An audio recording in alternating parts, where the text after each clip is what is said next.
To Proteinmax or to Fibremax? That is the question. So recently I know we've all realized this rise in just, increasing your protein intake, but also a rise in you needing to increase your fiber intake. And I just want to enter the conversation just to talk to you and share which one I think is more important. Now, I'm not a nutritionist, but I am a registered pharmacist, so I can give my 2 cents. So let's start off with protein. So with protein, I feel like everyone is now in their gym era. I feel like a lot of people that I know right now, they're just really pushing it in the gym. And obviously with all of that, you're gonna want to get your gains and keep your gains. So you're gonna want to be eating more protein. And I agree, for here, definitely look to Proteinmaxxing. Try and get in your required protein for the day and a little bit more. So aside from the obvious muscle growth, protein also has a high thermic effect on food, which basically means it actually burns a lot more calories than other food groups to digest. And also protein is one of those food groups that help keep you fuller longer. So far, yeah, Proteinmaxxing is looking up.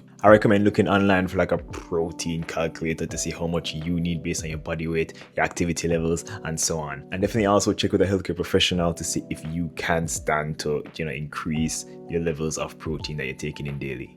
Now let's look to fiber. Fiber has a whole host of benefits.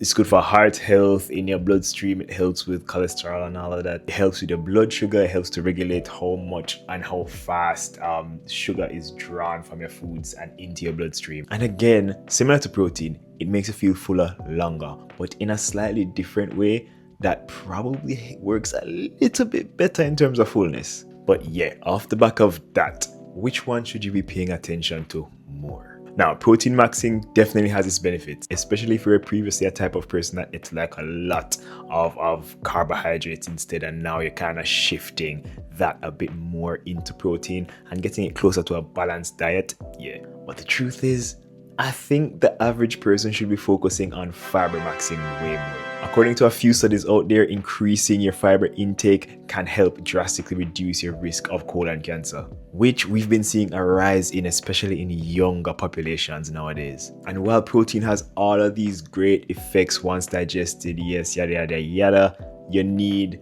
what's actually digesting to work well, and fiber definitely gets you working well to be able to digest that protein. Plus, if y'all just keep chugging back protein this, protein that, protein toothpaste, protein matcha boo-boos, and not actually paying attention to other food groups, one, you're having unbalanced diets, and two, if you're not paying attention to fiber, it's just gonna cause things like constipation. And three, a lot of people are getting protein from unhealthy sources anyway, so like your red meats or your highly processed meats that can increase risk of things like cancer. Also, I think there was a podcast by Zoe.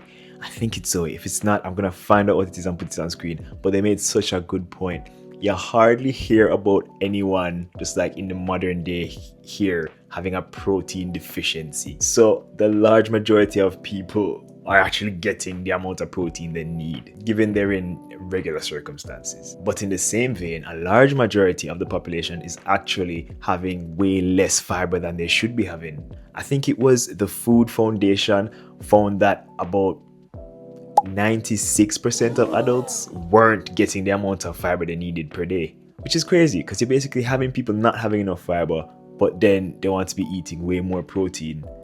Yeah. So based on those alone, I definitely feel like it's more useful for the average Joe to pay attention more to fibremaxing than proteinmaxing. If you're in the gym looking for those gains, definitely just get a balance of the two going. So many food groups out there that are high in protein and high in fiber, like beans and lentils and so on.